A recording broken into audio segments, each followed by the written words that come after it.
안녕하세요, 루디비크입니다.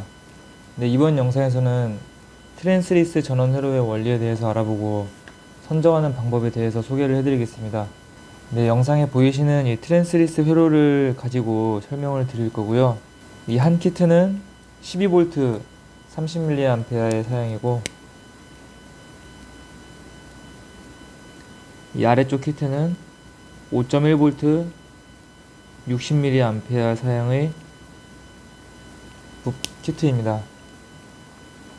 네, 어떻게 이 두 키트가 각각 12V 30mA, 5.1V 60mA 사양으로 설계가 되었는지, 회로도를 설계한 원리와 어떤 각 부품의 선정 이유에 대해서 간략히 소개를 드리겠습니다. 네, 먼저 어떤 전원장치를 설계할 때 이제 가장 첫 번째로 해야 되는 일은 바로 출력 사양을 결정하는 일인데요. 모든 전자제품이 마찬가지겠지만 어떤 원하는 동작이나 사양이 정해져야 그거에 맞는 이제 동작을 할 수 있는 제품을 설계를 하게 되는 거거든요. 전원장치 같은 경우에는 물론 깊게 파고 들어가면 다양한 사양들이 있지만 가장 기본적인 것은 역시 출력 전압이나 전류 같은 전력 사양이 되겠죠. 그래서 우리는 이런 트랜스리스 회로를 바탕으로 12V 30mA와 5.1V 60mA라는 사양의 회로를 구성하는 것이 우리의 목적입니다. 근데 가격이 쌌으면 좋겠어요. 그래서 트랜스포머를 이용한다든지 아니면 뭐 SMPS 회로를 구성을 해서 전원장치를 구성하는 것도 방법인데, 가격적인 면에서 조금 부담이 될 수 있겠죠. 하지만 역시 이런 트랜스리스 회로를 적용하게 되면 절연이 안 되기 때문에 조금 안전에 나쁜 영향이 있다는 단점은 있는데요. 어쨌든 이런 회로를 적용한다고 하게 되면 어떻게 이 사양의 전원장치를 설계할 수 있는지 알아봅시다. 제너 다이오드를 사용을 할 거예요. 12V의 정전압을 구현하기 위해선 1N474는 12V의 제너 다이오드인데요. 좀 이따가 제너 다이오드에 대해서 좀 더 자세하게 설명을 드리겠습니다. 그리고 5.1V의 전원장치를 설계할 때에는 1N4733이라는 5.1V의 제너 다이오드를 이용을 하겠습니다. 그리고 전원장치가 잘 동작하는지 확인하는 용도로 이런 LED 하나씩 설계를 했고요. 12V 30mA라는 사양을 먼저 설계를 해볼 건데, 이 트랜스리스 회로에서 가장 중요한 거는 여기 앞에 보이시는 여기 이 캡을 어떻게 선정하느냐에 관한 것인데요.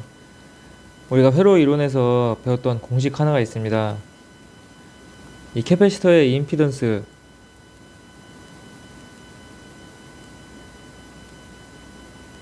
다들 이 공식 기억하시나요? 2파이 FC분의 1. 이제 어떤 캐패시터가 있을 때 그 캐패시터의 용량값과 주파수를 알고 있으면 그 캐패시터의 임피던스를 구할 수 있는 공식인데요. 제가 이 용량값들을 선정한 이유를 말씀을 드려볼게요. 먼저 12V 30mA에서 C1은 684, 그러니까 0.68 마이크로페럿의 캐패시터를 사용을 했는데요. 계산기를 이용을 해서 이 684 캐패시터의 임피던스를 구해보면 2파이 60 곱하기 0.68 마이크로페럿 1 나누기 n서 하면은 이 684kg 다시 0.68 마이크로페럿에 해당하는 C1의 임피던스는 이 60Hz에 대해서 약 3.9K ohm이 된다는 것을 알 수가 있고요. 이 아래는 684 두 개를 병렬로 했으니까 이 결과를 2로 나눠주면 그게 되겠죠. 그래서 이쪽은 1.95kΩ ohm이 되게 됩니다. 그러면 한번 여기서 220으로 나눠보시는 거예요. 자, 위에 걸 한번 나눠볼까요? 220 나누기 3.9kΩ 하면은 결과가 얼마가 나오죠? 56.4mA. 우리가 필요한 거는 12V에 30mA의 전원장치인데, 보시면 여기에 약 26mA의 여유를 둔 56.4mA가 이 전원장치로 흐르게 된다는 것을 계산을 통해 알 수가 있는데요. 자, 이제 여기서 제너다이오드를 사용하는 방법에 대해서 소개를 드리고 싶습니다. 자, 제너다이오드의 데이터 시트를 찾아보시면, 제너다이오드의 사양에는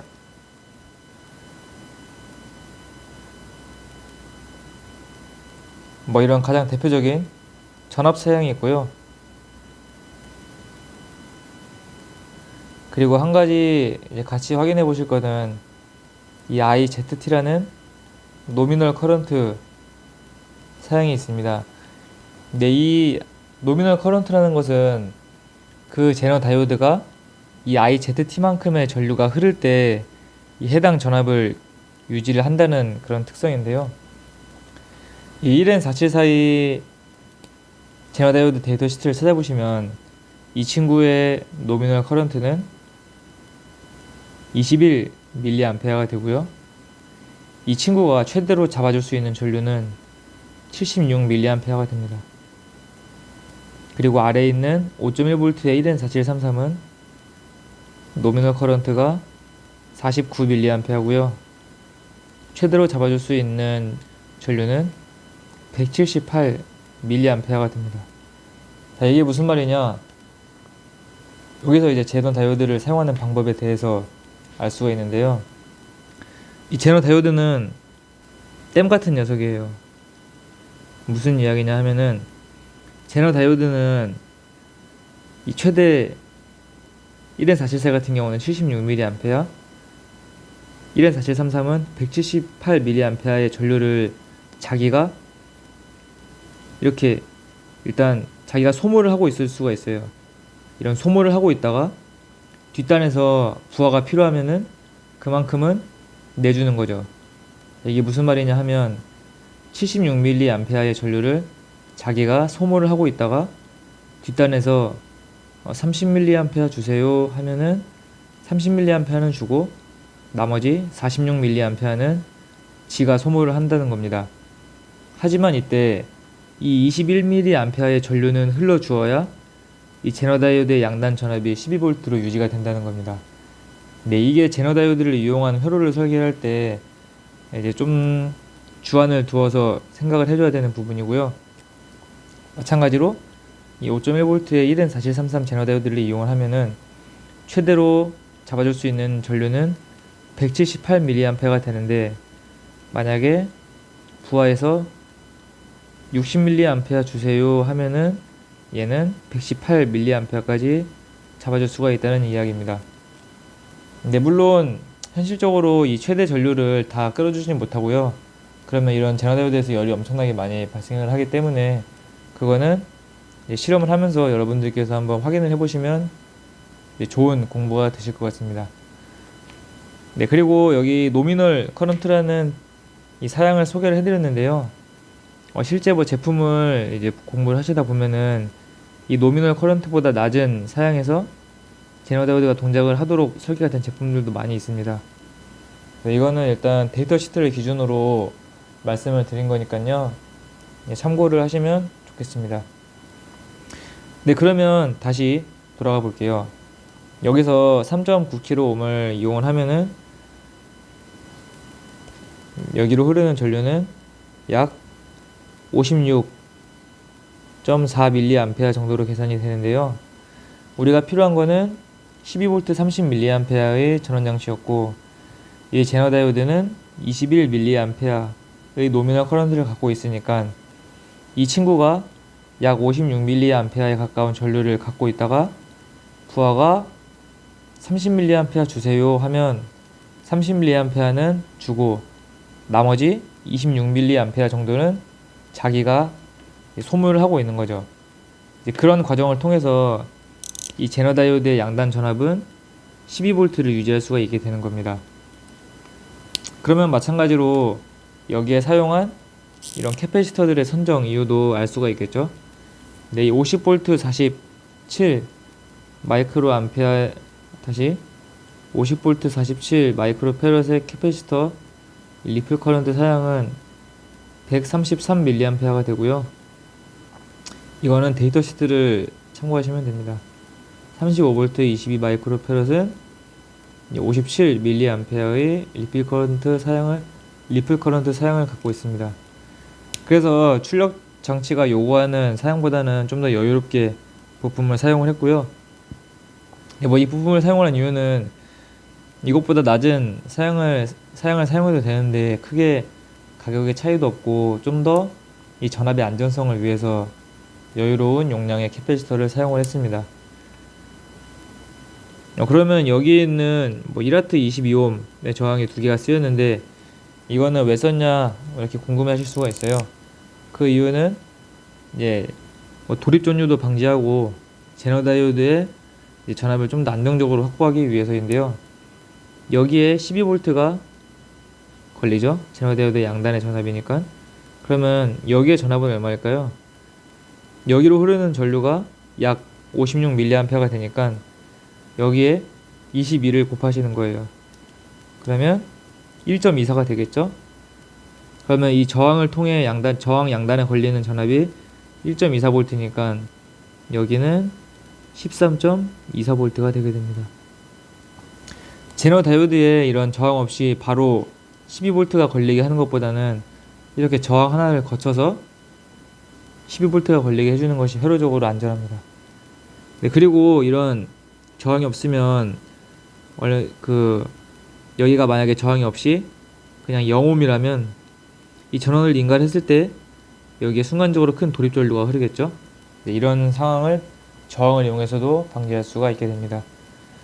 네, 그럼 다음으로 5.1V 사양의 이 트랜스리스 회로 역시 마찬가지로 분석을 해보겠습니다. 사용한 이 캐패시터의 임피던스는 1.95kΩ이었는데요. 마찬가지로 220V에서 1950으로 나눠보면 이제는 112, 약 113mA라고 해볼게요.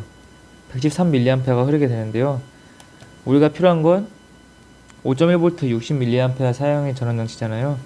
근데 1N4733의 친구는 이 노미널 커런트로 49mA가 필요하니까 이제 60에 49를 더해보면 대충 109mA의 전류가 필요한 거죠. 이 전류는 앞에서 113mA가 흐를 수 있도록 회로를 구성을 해주었으니까 이제 이 제너 다이오드로 113mA의 전류가 흐르다가 이제 부하가 나 60mA 주세요 하면은 이제 나머지 전류는 자기가 소모하면서 이제 제너 다이오드 양단의 전압이 5.1V로 정전압을 유지를 하게 되는 겁니다. 마찬가지로 여기 전압을 구해볼까요? 1W 22ohm의 저항을 통해서 흐르는 전류는 113mA 곱하기 22를 하면 2.486V가 양단에 걸리니까 여기에 5.1V를 더해보면 여기의 전압은 7.586V가 되게 됩니다. 네, 이런 식으로 이 트랜스리스 회로를 구성하고 회로를 설계할 수 있고 각 부품의 선정 요소에 대해서 알아봤고요. 한 가지 마지막으로 소개를 드리고 싶은 것은 여기 앞에 있는 캡 양단에 붙인 1W 1MΩ의 저항인데요. 근데 이 저항은 여기다 필기를 할게요. 방전 목적의 저항인데요. 이 회로를 동작을 시키다가 전원을 꺼버리면 이 C1 양단에 전하가 충전된 상태를 유지를 하게 되는데요. 그때 이 CN1 이 커넥터를 내가 손으로 만지면은 따끔따끔 할 수가 있어요. 왜냐면 그때는 여기 이 양단에 고전압이 충전이 되어 있으니까. 그래서 이를 방전을 시켜 주어야 이제 안전에 대비할 수 있기 때문에 이런 저항을 사용을 했습니다. 만약에 저항값이 너무 낮은 것을 사용을 하면은 회로의 동작에 영향을 줄 수가 있어요. 우리가 원하는 거는 전원을 끈 순간에 C1을 방전을 시키기만 하면 되기 때문에 이렇게 큰 값의 저항을 사용을 합니다. 네, 그래서 이렇게 오늘은 트랜스리스 전원 회로에 대해서 알아보았는데요. 네, 혹시라도 뭐 이 트랜스리스 회로를 직접 실험을 해보고 싶으신 분은 링크를 달아드리겠습니다. 다음에는 이 트랜스리스 회로를 가지고 한번 파형을 측정해보고 뭐 제너다이어드의 온도도 측정해보고 이런 실험을 해보는 과정을 소개를 해드리겠습니다. 영상 봐주셔서 감사드리고요. 도움이 되셨다면 구독과 좋아요 부탁드립니다. 네, 궁금하신 내용은 댓글로 편하게 문의를 남겨주세요. 감사합니다.